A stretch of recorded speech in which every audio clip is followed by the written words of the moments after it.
Case में थोड़ा बताइएगा। देखिए, आज बेल एप्लीकेशन डिस्ट्रिक्ट जज के पास लगी हुई थी, जिसके ऊपर हमने आर्गूमेंट्स कर दिए हैं दोनों पार्टीज़ के, दोनों फ्रीकैन के। थोरली जज साहब ने इंटरव्यू सुना है, अपना आर्गूमेंट सुने हैं, जिसके अंदर कंप्लेनेंट भी मौजूद थी और कंप्लेनेंट की वालदा साहब भी मौजूद थी और कंप्लेनेंट के वकील भी मौजूद थे और FIA के प्रोसिक्यूटर भी थे। उन्होंने हम सब ने आर्गूमेंट किए हैं और कोर्ट ने 18 तारीख को फैसले के लिए जो है इसको फिक्स किया है। और मेरा इसमें जो मौक़िफ़ था कोर्ट से कि हमें इसमें गलत फंसाया गया है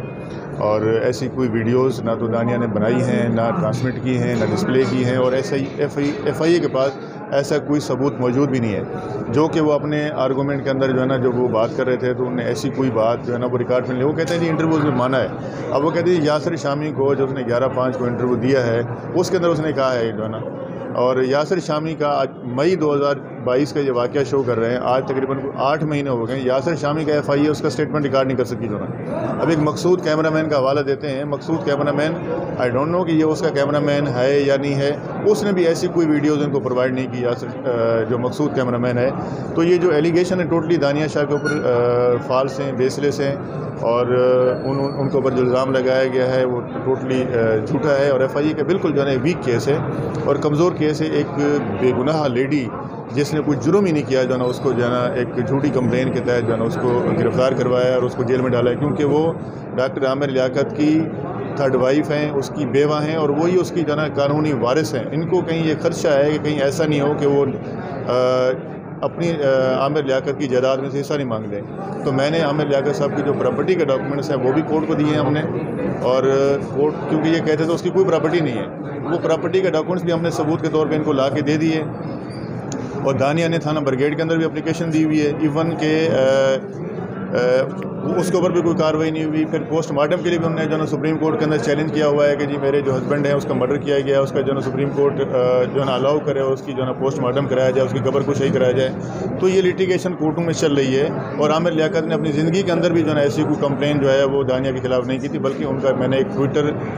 के ऊपर मैसेज था वो भी मैंने प्रोवाइड किया। इवन के सोशल मीडिया की एक वीडियो भी मौजूद है जिसके अंदर उन्होंने कहा जी वो दानिया बची है और अगर उसने कोई गलती की भी है तो मैंने उसको माफ़ कर दिया है और मैं उसके खिलाफ किसी किस्म की कानूनी कार्रवाई नहीं चाहता। वो ट्विटर की कॉपी जो मैसेज था उनका वो भी मैंने प्रोवाइड की है। तो मैं समझता हूँ FIA के पास कुछ नहीं है, हमारे खिलाफ जो है ना ऐसा कोई मवाद नहीं है। और 2 महीने के बाद उन्होंने इंटरम चार्जशीट सबमिट की है। अब 2 महीने के बाद भी कह रहे हैं जी गवाह पंजाब में, उसके अंदर जो है ना हम जाके उसके स्टेटमेंट जो है ना वो रिकॉर्ड करने के जा रहे हैं। तो जैसा आपने उनसे पूछा कि आप जब से इन्वेस्टिगेशन कर रहे हैं आपने अभी तक यासिर शामी का स्टेटमेंट नहीं दिया जो ना,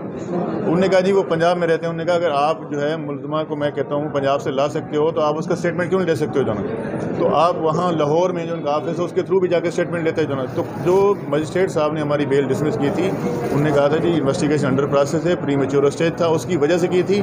आज क्योंकि जो है वो जब FIA के प्रोसिक्यूटर साहब आए हैं उन्होंने कह दिया कि जी इंटरिम चालान जमा हो गया और इंटरिम चालान के ऊपर भी आज ही जो है ना कोर्ट ने आर्डर पर रखा हुआ है। जब इन्वेस्टिगेशन कंप्लीट हो गया है तो अब उसका कोई फर्दर जो है ना वो नहीं है। उन्होंने कहा जी मुलज़मा है वो नॉन कोऑपरेटिव थी, उसको बुलाते रहे FIA वाले, वो पेश नहीं हुई। तो जब FIA ने उसको नोटिस भेजा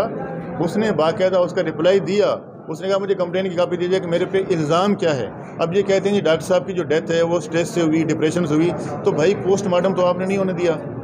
उसकी पोस्टमार्टम अगर आप होने देते तो पता चलता कि उसकी स्ट्रेस से हुई है, डिप्रेशन से हुई है। बस कोई मेडिकल रिकॉर्ड में मौजूद नहीं है जिसके अंदर डॉक्टर ने लिख कर दिया हो कि काज ऑफ डेथ है। अब उसके बाद जो उनका जो एक्सटर्नल जो उनका मेडिकल हुआ था उसके अंदर भी डॉक्टर ने लिख के दिया कि जी ऐसी कोई काज ऑफ डेथ जो है जब तक उसका पोस्टमार्टम नहीं हो सकता हम नहीं लिख सकते। तो मैंने आज कोर्ट से सदा की है कि दानिया शाह इसमें बेगुनाह है और उनको ज़मानत दी जाए और कोर्ट ने दोनों फ्रीकैन के आर्गूमेंट सुनने के बाद जो है 18 तारीख को फैसले पर रखा है और मुझे उम्मीद है कि इस केस में दानिया शाह को बेल मिल जाएगी। साइडों को बहुत डिटेल, बल्कि 3 साइडों को, जो मुलज़मा हैं उसके वकील को और जो प्रोसिक्यूटर हैं FIA के उनको, और मैं चूँकि कंप्लेनेंट की तरफ से हूँ मुझे भी उन्होंने बहुत डिटेल में सुना है और हमने जो तीनों साइडों ने अपने अपने आर्गूमेंट्स किए हैं और कोर्ट को हमने ये बताया है कि ये किस तरह का केस है, कितना सीरियस है। ये एक ऑर्डनरी जो है ना केस नहीं है साइबर क्राइम का। ऑर्डनरी केसेस में भी सुप्रीम कोर्ट ने और हाई कोर्ट ने ज़मानतें नहीं दी हैं, बावजूद इसके कि इसमें सज़ा सिर्फ 5 साल है, जो कि कई दफ़ा उसका फ़ायदा मुलज़मान को मिलता है। लेकिन इस केस में, ऐसे केसों में, ऐसे बेबहा केसेस हैं हाई कोर्ट्स के और सुप्रीम कोर्ट के कि जिसमें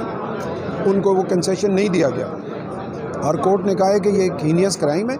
اور ہینیس کرائم کی وجہ سے ہم صرف یہ جو ہے نا کہہ دیں کہ اس کو جو ہے 5 سال کی سزا ہے تو اس کو بیل دے دیں، یہ اس کے لائق نہیں ہے۔ تو یہ بہت سارے ایسے کیسوں میں ہوا ہے۔ ہم نے آج کورٹ کو بتایا ہے کہ کورٹ سے ہم نے ریکویسٹ کی کہ وہ سارے جو بھی ویڈیوز ہیں جس میں دانیہ نے ایڈمٹ کیا ہے کہ یہ ویڈیو اس نے بنائی ہے، اور پھر ٹرانسمٹ کرنے کے حوالے سے بھی اس نے بات کی ہے، اور پھر وہ بعد میں وائرل بھی ہوئی ہیں، اس میں اور بھی لوگ شامل ہیں وائرل کرنے میں بہت سارے۔ لیکن جو افسوسناک پہلو ہے جو کورٹ کے سامنے ہم نے یہ رکھا ہے کہ ایف آئی اے کی جو انویسٹیگیشن آفیسر ہے وہ لگتا ہے وہ انکمپیٹنٹ ہے، اور کورٹ نے سوال بھی کیا کہ 3 مہینے ہو گئے ایف آئی آر کٹے ہوئے، اور ابھی تک انہوں نے یاسر شامی کو یا وہ ملزم ہے یا وہ جو ہے نا گواہ ہے، اور اس کے علاوہ بہت سارے ایسے انٹرویوز جو ہم نے ان کو پرووائڈ کیے تھے، اس میں جو لوگ انٹرویو لے رہے ہیں ان کے سامنے اس نے ایڈمیشن کیا ہے، وہ بھی اس کے وٹنسز ہیں، وہ ایف آئی اے نے نہیں لیے، اور ہم لوگ بالکل ڈس سیٹسفائیڈ ہیں ایف آئی اے کے اس پورے کارروائی سے کہ 3 مہینے ہو گئے اور ابھی تک اتنے سیریس کیس میں انہوں نے اپنی سیریسنس نہیں دکھائی ہے، باوجود اس کے کہ ہماری طرف سے ان کو ساری ایویڈنس جو کمپلیننٹ ہے اور ان کی جو ایکس وائف ہیں انہوں نے ساری چیزیں پرووائڈ کی ہیں بشرا نے، اور لیکن اس کے باوجود وہ ابھی اس تک وہ بہت سارے جو وٹنسز ہیں یا ایکیوز ہیں نہ ان کو گرفتار کیا ہے نہ ان کی جو ہے نا وہ انہوں نے ایویڈنس لی ہے۔ تو یہ ایک فلا ہے جو ہم نے کورٹ کو آئیڈینٹیفائی کیا ہے، اور ہم ایف آئی اے کو بھی جو ہے نا بار بار کر چکے ہیں، ایف آئی اے کے پروسیکیوٹر کو بھی، اور مختلف ذریعوں سے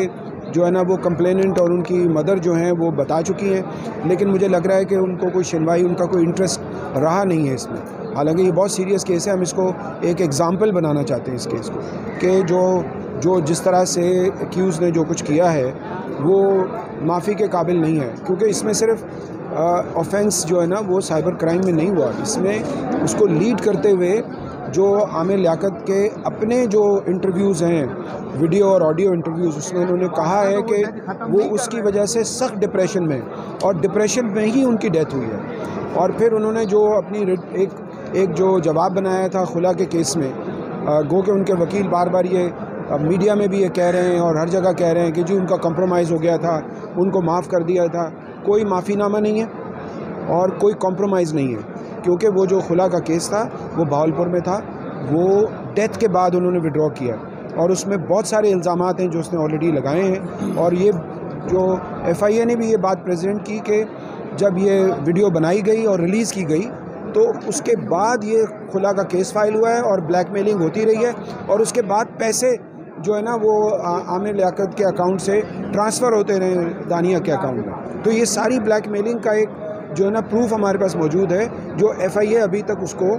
پوری طرح سے کلیکٹ کر کے کورٹ کے سامنے پریزنٹ نہیں کر پا رہی ہے، جو ہمارا بہت بڑا جو ہے نا یہ اس پہ وہ ہے کہ ایف آئی اے کی جو آفیسر ہے، انویسٹیگیشن آفیسر، اس کو چینج ہونا چاہیے، اس کے خلاف کارروائی ہونی چاہیے کہ اس نے ابھی تک یہ ساری چیزیں کیوں نہیں کی۔